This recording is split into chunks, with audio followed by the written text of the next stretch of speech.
श्रीसूक्त हरि ओं हिरण्यवर्णां हरिणीं सुवर्णरजतस्रजां चन्द्रां हिरण्मयीं लक्ष्मीं जातवेदो म आवह ताम् आवह जातवेदो लक्ष्मीमनपगामिनीं यस्यां हिरण्यं विन्देयं कामश्वपुरुषानहम् अश्वपूर्वां रथमत्यां हस्तिनादप्रबोधिनीं श्रियं देवीमुपहवये शिर्मा देवी जुषतां कां सुस्मिता हिरण्यप्राकाराम् आर्द्रां ज्वलन्ति तृप्तां तर्पयन्तीं पद्मे स्थितां पद्मवर्णां तामिहोपहवये श्रियं चन्द्राप्रभासां यशसा ज्वलन्ति श्रियं लोके देवजुष्टामुदारां तां पद्मिनीं शरणं प्रपद्ये अलक्ष्मीर्मे नश्यतां त्वां ऋणे आदित्यवर्णे तपसोऽधिजातो वनस्पतिस्थो वृक्षोत बिल्वः तस्य फलानि तपसा नुदन्तु मायान्तरायाच्च बाह्या अलक्ष्मीः उपैतु मां देवसखः कीर्तिश्च मणिना सह प्रादुर्भूतोऽस्मि राष्ट्रेऽस्मिन् कीर्तिमृद्धिं ददातु मे क्षुत्पिपासामलां ज्येष्ठाम् अलक्ष्मीं नाशयाम्यहम् अभूतिं समृद्धिं च सर्वा निर्नुद्मे गृहात् गन्धद्वारां दुराधर्षां निष्टपुष्टां करीषिणीम् ईश्वरी सर्वभूतानां तामिहोपहवये श्रियं मनसः काममाकुतिं वाचः सत्यमशीमहि पशूनां रूपमन्नस्य मयि श्रीश्रयतां यशः कर्दमेन प्रजाभूता मयि सम्भवकर्दम श्रियं वासय मे कुले मातरं पद्ममालिनीम् आपः स्रजन्तु स्निग्धानि चिक्लितवसमे गृहे नीचदेवीं मातरं श्रियं वासय मे कुले आर्द्रायः कर्णीं यष्टिं सुवर्णां हेमालिनीं सूर्यां हिरण्मयीं लक्ष्मीं जातवेदो म आवह आर्द्रां पुष्करिणीं पुष्टिं पिङ्गलां पद्ममालिनीं चन्द्रां हिरण्मयीं लक्ष्मीं जातवेदो म आवह तां म आवह जातवेदो लक्ष्मीमनपगामिनीं यस्यां हिरण्यं प्रभूतं गावो दाशोऽश्वान् विन्देयं पुरुषानहम्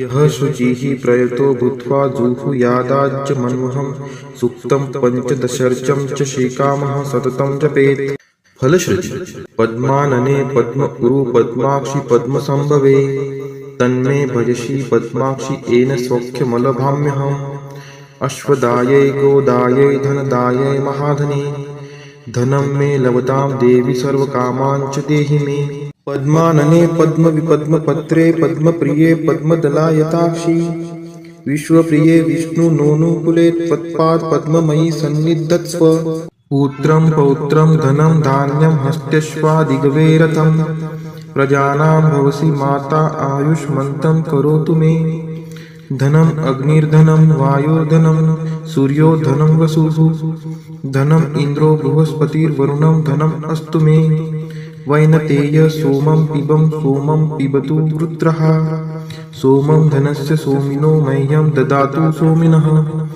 न क्रोधो न च मात्सर्यं न लोभो नाशुभा मतिः भवन्ति कृतपुण्यानां भक्तानां श्रीसूक्तं जपेत् सरसीजनीलये सरोजहस्ते धवलतरांशुकगन्धमाल्यशोभे भगवती हरिवल्लभे मनोज्ञे त्रिभुवनभूतिकरी प्रसीद मह्यं विष्णुपतिं क्षमां देवीं माधवीं माधवप्रियां लक्ष्मीं प्रियसखीं देवी नामाम्यच्युतवल्लभां महालक्ष्मी च विद्महे विष्णुपत्नी च धीमहि तन्नो लक्ष्मीः प्रचोदयात् श्रीवर्चस्वम् आयुष्यम् आरोग्यमाविधात् शोभमानं महीयते धान्यं धनं पशुं बहुपुत्रलाभं शतसंवत्सरं दीर्घमायुः इति श्रीसूक्तम् वेङ्कटेशो वासुदेव प्रद्युम्नोमितविक्रम सङ्कर्षणो अनिरुद्धश्च शेषाद्रिपतिरेव च जनार्दन पद्मनाभो वेङ्कटाचलवासन सृष्टिकर्ता जगन्नाथो माधवो भक्तवत्सल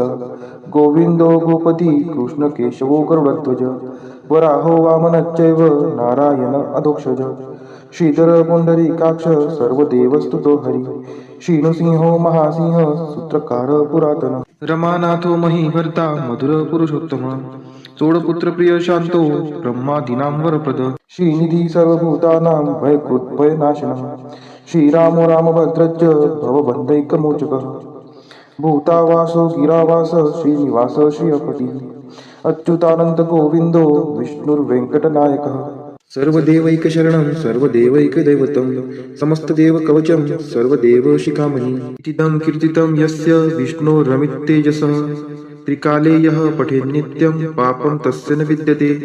राजद्वारे पठेत् घोरे संग्रामे रिपुसंकटे। भूतसर्पपिशाचादि भयं नास्ति कदाचन। अपुत्रो लभते पुत्रान् निर्धनो धनवान् भवेत्। रोगार्तो मुच्यते रोगात् बद्धो मुच्येत बन्धनात्। यद्यदिष्टितमं लोके तत्तत् प्राप्नोत्य संशयः। ऐश्वर्यराजसम्मानं भक्तिमुक्तिफलप्रदं। विष्णोर्लोकैकसोपानं सर्वदुःखैकनाशनं। सर्वैश्वर्यप्रदं नृणां सर्वमङ्गलकारकं। मायावी परमानन्दं त्यक्त्वा व्यङ्कटमुत्तमं। स्वामी पुष्करिणीतीरे रमया सह मोदते। कल्याणाद्भुतगात्राय कामितार्थप्रदायिने श्रीमद्वेङ्कटनाथाय श्रीनिवासाय ते नमः। वेङ्कटाद्रिसमं स्थानं ब्रह्माण्डे नास्ति किञ्चन। वेङ्कटेशसमो देवो न भूतो न भविष्यति। इति ब्रह्माण्डपुराणे ब्रह्मनारद संवादे श्री वेङ्कटस्तोत्रं सम्पूर्णम्। ॐ नारायणाय विद्महे वासुदेवाय धीमहि तन्नो विष्णु प्रचोदयात्। ॐ नारायणाय विद्महे वासुदेवाय धीमहि तन्नो विष्णु प्रचोदयात्। ॐ नारायणाय विद्महे वासुदेवाय धीमहि तन्नो विष्णु प्रचोदयात्। ॐ नारायणाय विद्महे वासुदेवाय धीमहि तन्नो विष्णु प्रचोदयात्। ॐ नारायणाय विद्महे वासुदेवाय धीमहि तन्नो विष्णु प्रचोदयात्। ॐ नारायणाय विद्महे वासुदेवाय धीमहि तन्नो विष्णु प्रचोदयात्। ॐ नारायणाय विद्महे वासुदेवाय धीमहि तन्नो विष्णु प्रचोदयात्।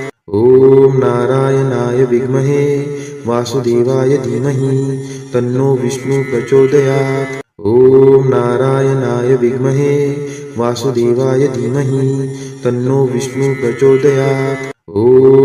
नारायणाय विद्महे वासुदेवाय धीमहि तन्नो विष्णु प्रचोदयात्।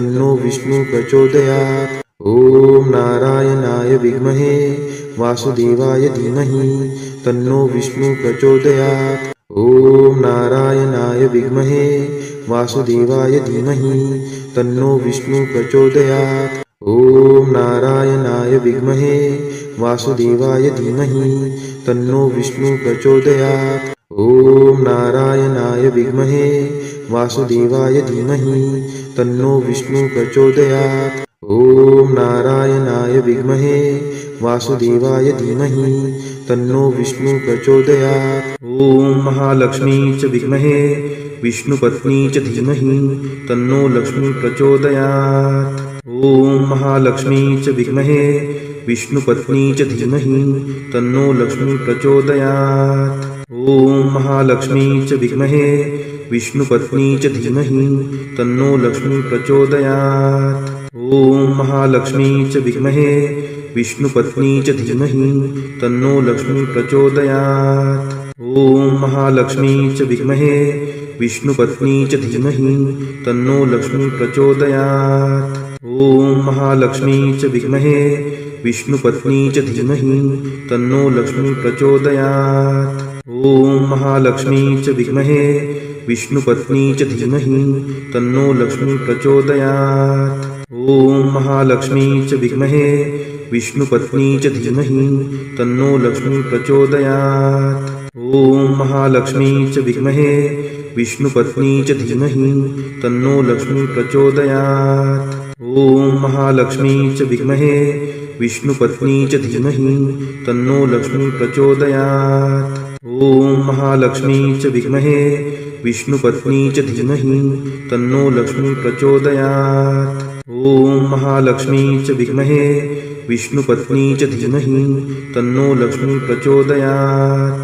ॐ महालक्ष्मी च विद्महे विष्णुपत्नी च धीमहि तन्नो लक्ष्मी प्रचोदयात्। ॐ महालक्ष्मी च विद्महे विष्णुपत्नी च धीमहि तन्नो लक्ष्मी प्रचोदयात्। ॐ महालक्ष्मी च विद्महे विष्णुपत्नी च धीमहि तन्नो लक्ष्मी प्रचोदयात्। ॐ महालक्ष्मी च विद्महे